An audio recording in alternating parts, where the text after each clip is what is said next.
आज हम CI का जितने भी इम्पोर्टेंट क्वेश्चन है और टाइप्स आज हम लोग देखेंगे।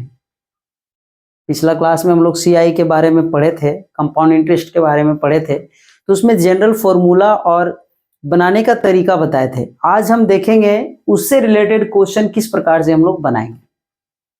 ठीक है, आज हम बनाएंगे और बताएंगे भी कि कौन सा फॉर्मूला कहाँ पे लगेगा। और एग्जाम में ये सब जितने भी पूछा गया है 5 क्वेश्चन जो अलग अलग प्रकार का है, ये सब सारा किसी ना किसी एग्जाम में पूछा गया है। और ये अधिकतर हम जो लिया गया है ये NTPC रेलवे स्टेज 1 का लिए हैं, क्योंकि स्टेज 1 का क्वेश्चन काफी अच्छे होते हैं रेलवे का, NTPC का। ठीक है, आज इसको हम लोग देखेंगे कि क्या है, इंपॉर्टेंट किस प्रकार से ये है। ठीक है, देखिए, एक धनराशि का 10% वार्षिक दर से 2 वर्षों का साधारण ब्याज दे रखा है। देखिए, साधारण ब्याज दे रखा है।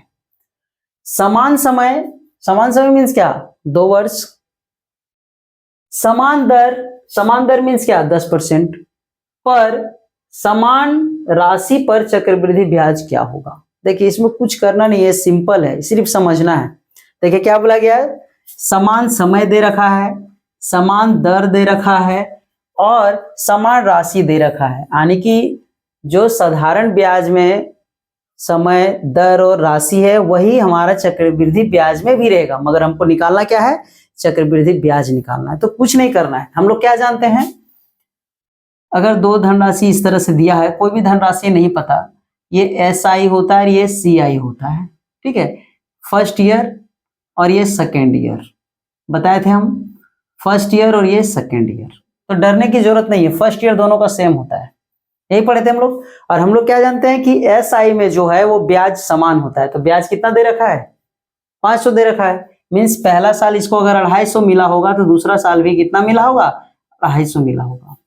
क्लियर है? तो देखिए, CI भी पहला साल कितना हो जाएगा? 250। दूसरा साल कितना होगा?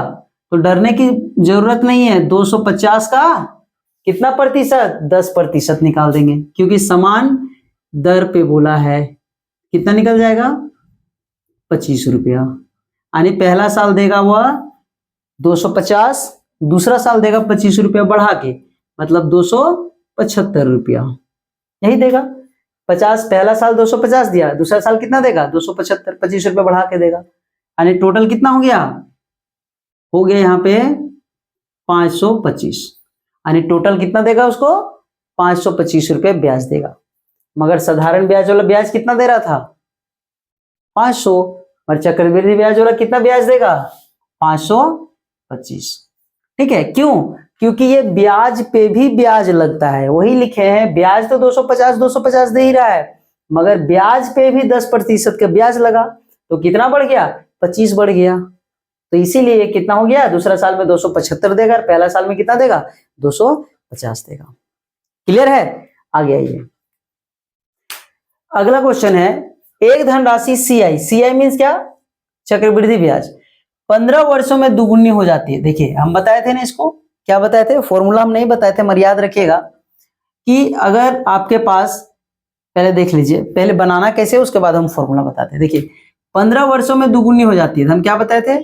15 वर्षों में अगर ये 2 गुनी हो रही है तो कितने वर्षों में ये 8 गुनी हो जाएगी? कितने वर्षों में ये 8 गुनी हो जाएगी? ध्यान से देखिए, ये 2 है और यहाँ पे 8 है, तो 2 का पावर कितना करेंगे कि 8 आएगा? 2 का पावर 3 करना पड़ेगा, तब 8 आएगा। जब पावर 3 इसको करेंगे तो इसको 3 से गुना कर देंगे, 15 गुनी 3, 45। यानी 45 वर्ष में कितनी गुनी हो जाएगा? ये 8 गुना हो जाएगा। ठीक है, 45 वर्ष में कितना गुना हो जाएगा? 8 गुना हो जाएगा। याद रखिएगा, पहले जो मेरे पास समय दिया रहता है, पहले उसको हम लोग M मान लेते हैं। ठीक है, या तो फिर T मान लेते हैं, T मानिए T। क्लियर है? और पावर जैसे 8 गुना है, तो 8 का पावर क्या होता है? TM इक्वल टू, ये ले लीजिए, जितना पावर मेरे पास दिया रहेगा उसका पावर का क्यूब, यानी कि मान लेते हैं N का पावर M। यानी कि यहाँ पे जो हमारा M रहेगा वह टाइम के साथ में मल्टीप्लाई हो जाएगा। क्लियर है? जैसे देखिए, 15 है, यहाँ पे 2 था, अभी 8 है, यहाँ पे 8 है, तो 8 को हम लोग क्या करेंगे? 2 का पावर क्यूब करेंगे, यानी देखिए ये 2 है और यहाँ पे कितना है 2 है, तो ये इससे गुना हो जाएगा, किससे, जो टाइम दे रखा है 15 से, यानी कितना हो जाएगा 45 वर्ष, यानी कि 8 गुना करने के लिए उसको कितना समय लगेगा 45 वर्ष लगेगा। तो ये फॉर्मूला याद रख लीजिएगा आप, ये इंपॉर्टेंट है, ठीक है। या तो ऐसे भी याद रख सकते हैं, अगर इसको पावर करेंगे जितना आएगा इससे मल्टीप्लाई कर देंगे, इजी है। आगे देखिए 10,000 की राशि 10% चक्रवृद्धि ब्याज की दर से कितने समय में 1331 हो जाएगा। तो कुछ करने की जरूरत नहीं है, डायरेक्ट फॉर्मूला जो हम लोग पढ़े हैं उससे बैठा सकते हैं, A = P1 + R/100 का पावर n। n मीन समय, बैठा दीजिए, कितना है, अमाउंट कितना दे रखा है 1331, ये कितना दे रखा है इतना, 1 + R/100 n, n कुछ नहीं मतलब इसको इधर ले आइए, इसको इधर ले आइएगा तो कितना हो जाएगा, ठीक है। कितना का स्क्वायर है ये कितना का क्यूब है, 11 का क्यूब है, 1 + R/100 का पावर n। देखिए ये इसके बराबर होगा, यानी n = 3 वर्ष, यानी 3 साल के बाद ये कितना हो जाएगा मेरा 1331 हो जाएगा। अगर मेरे पास अगर कोई 1,000 की राशि है, 10% साधारण ब्याज की दर से अगर निवेश किया जाता है तो 3 वर्षों के बाद वो कितना हो जाएगा 1331 हो जाएगा।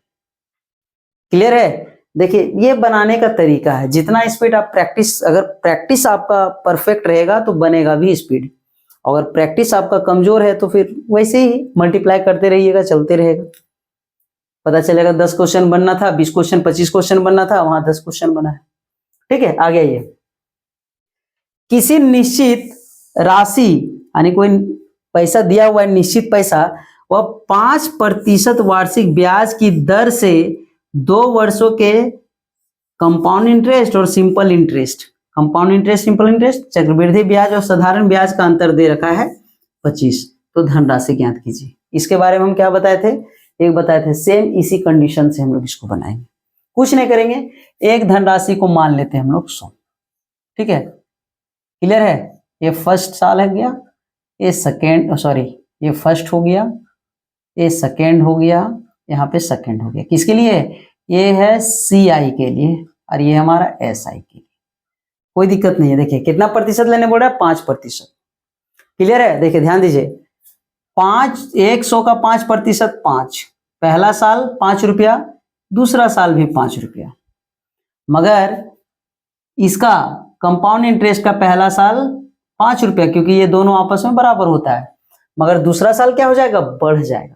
क्यों बढ़ जाएगा, क्योंकि वह इंटरेस्ट पे भी इंटरेस्ट लेता है, किसका इंटरेस्ट लेगा, 5 का भी 5%, यानी कितना है 0.25, क्लियर है। यानी कितना बढ़ जाएगा, ये पहले 5 रुपया लेता था, दूसरा साल कितना लेगा 5 रुपया 25 पैसा, यानी दोनों मिला दीजिए। SI मेरा कितना आया, SI मेरा आ गया, SI मेरा आ गया 10 रुपया, 5 5 10, 100 में, और CI मेरा कितना आ गया, CI आ गया मेरा 10.25, 10.25 यानी 25, क्लियर है। अब क्या दे रखा है, दोनों का डिफरेंस दे रखा है, दोनों का डिफरेंस कितना दिख रहा है, यहाँ पे 10 रुपया और यहाँ पे 10 रुपया 25 पैसा है, मान लेते हैं, तो कितना हो जाएगा 10 रुपया 25 पैसा बराबर मेरे पास दे रखा है, कितना दे रखा है 25 रुपया, तो 1 रुपया बराबर कितना हो जाएगा 25/0.25, अब कितना हो जाएगा, 1 रुपया में निकाले हम लोग, इतना भाग आया। अब हमको कितना माने थे, इसका मूलधन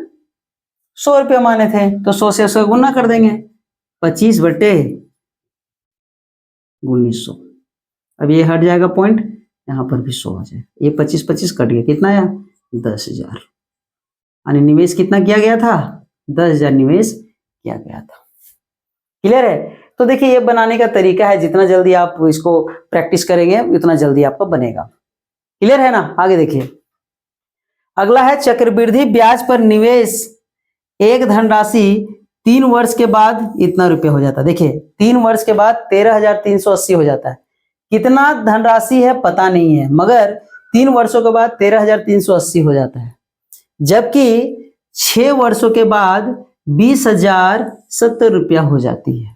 तो बताइए वो धनराशि क्या है।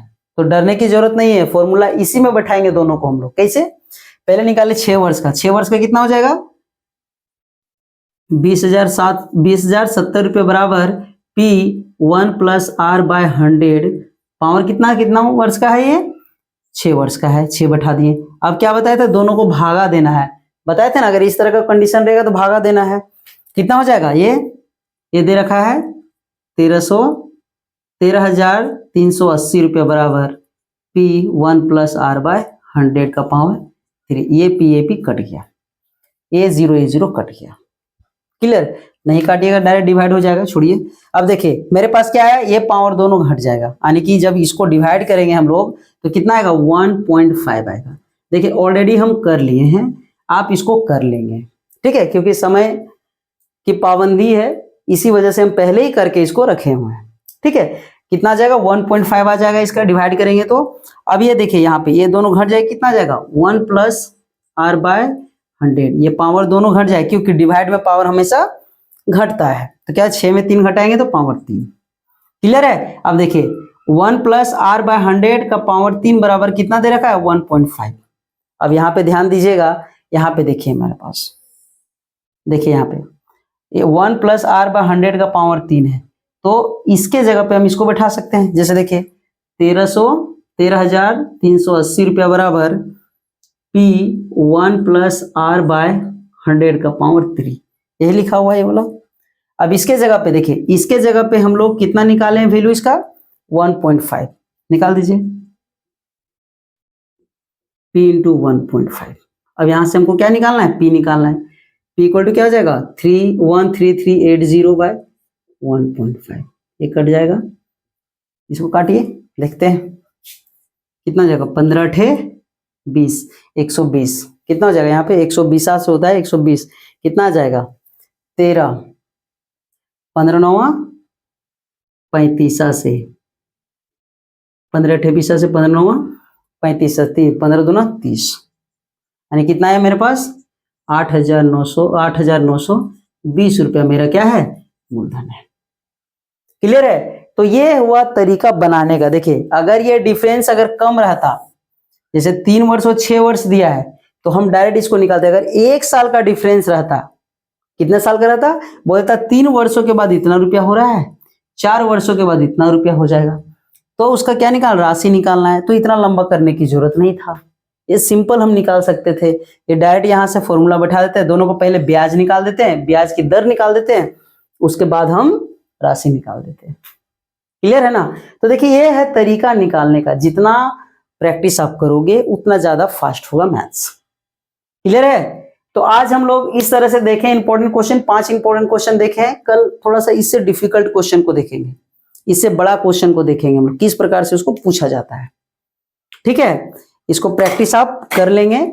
आपके पास कोई भी बुक है मैथ्स का तो आप प्रैक्टिस कर सकते हैं, और अच्छे से कीजिए, जितना हो सके उतना कीजिए।